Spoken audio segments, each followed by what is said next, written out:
Praise the Lord. प्रभु के नाम की स्तुति हो। आज हम पढ़ेंगे होशे दूसरा अध्याय। इसलिए तुम लोग अपने भाइयों से, अम्मी और अपनी बहनों से रुहामा कहो, अपनी माता से विवाद करो। विवाद, क्योंकि वह मेरी स्त्री नहीं और न मैं उसका पति हूँ। वह अपने मुँह पर से अपने छिनालपन को और अपनी छातियों के बीच से व्यभिचारों को अलग करे, नहीं तो मैं उसके वस्त्र उतार कर उसको जन्म के दिन के समान नंगी कर दूंगा और उसको मरुस्थल के समान और मरुभूमि सरीखी बनाऊंगा और उसे प्यास से मार डालूंगा। उसके लड़के बालों पर भी मैं कुछ दया न करूंगा, क्योंकि वह कुकर्म के लड़के हैं। उनकी माता ने छिनाला किया है, जिसके गर्भ में वे पड़े उसने लज्जा के योग्य काम किया है। उसने कहा, मेरे यार जो मुझे रोटी, पानी, ऊन, सन, तेल और मद देते हैं, मैं उन्हीं के पीछे चलूंगी। इसलिए देखो, मैं उसके मार्ग को कांटों से घेरूंगा और ऐसा बाड़ा खड़ा करूंगा कि वह राह न पा सकेगी। वह अपने यारों के पीछे चलने से भी उन्हें न पाएगी और न उन्हें ढूंढने से भी न पाएगी। तब वह कहेगी, मैं अपने पहले पति के पास फिर जाऊंगी, क्योंकि मेरी पहली दशा इस समय की दशा से अच्छी थी। वह यह नहीं जानती थी कि अन्न, नया दाखमधु और तेल मैं ही उसे देता था,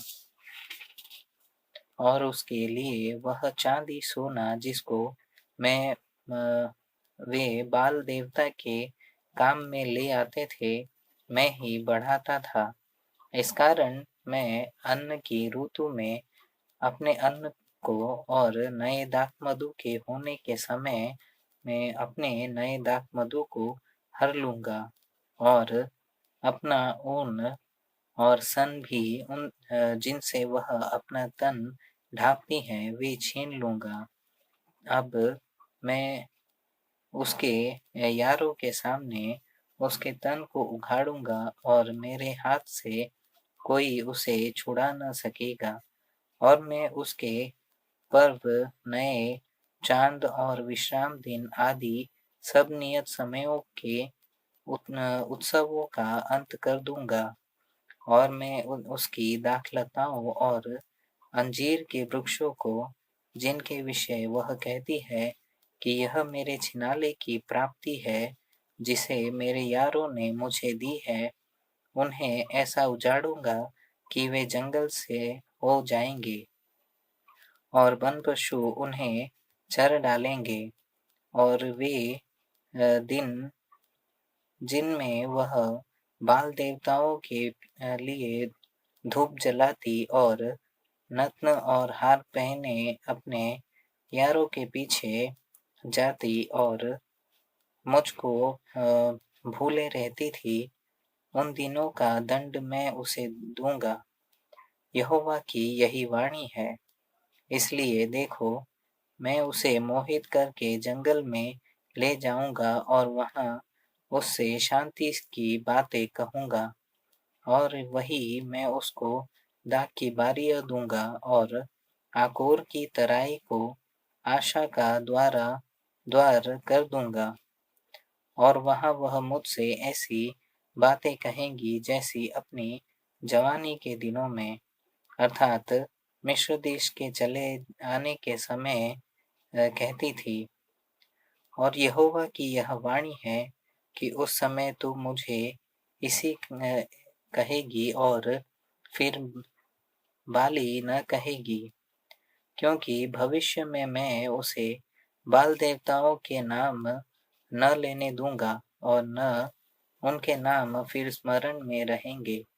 और उस समय मैं उनके लिए वन पशुओं और आकाश के पक्षियों और भूमि पर के रेंगने वाले जंतुओं के साथ वाचा बांधूंगा और धनुष और तलवार तोड़कर युद्ध को उनके देश से दूर कर दूंगा और ऐसा करूंगा कि वे लोग निडर सोया करेंगे और मैं सदा के लिए तुझे अपनी स्त्री करने की प्रतिज्ञा करूंगा और यह प्रतिज्ञा धर्म और न्याय और करुणा और दया के साथ करूंगा और यह सच्चाई के साथ की जाएगी और तू यहोवा को जान लेगी और यहोवा की यह वाणी है कि उस समय मैं आकाश की सुनकर उसको उत्तर दूंगा और वह पृथ्वी की सुनकर उसे उत्तर देगी और पृथ्वी अन्न नए दाखमधु और ताजे तेल की सुनकर उनको उत्तर देगी और मैं अपने लिए उसे देश में बोऊंगा और लोरुहमा पर दया करूंगा और लोअम्मी से कहूंगा तू मेरी प्रजा है और वह कहेगा है मेरे परमेश्वर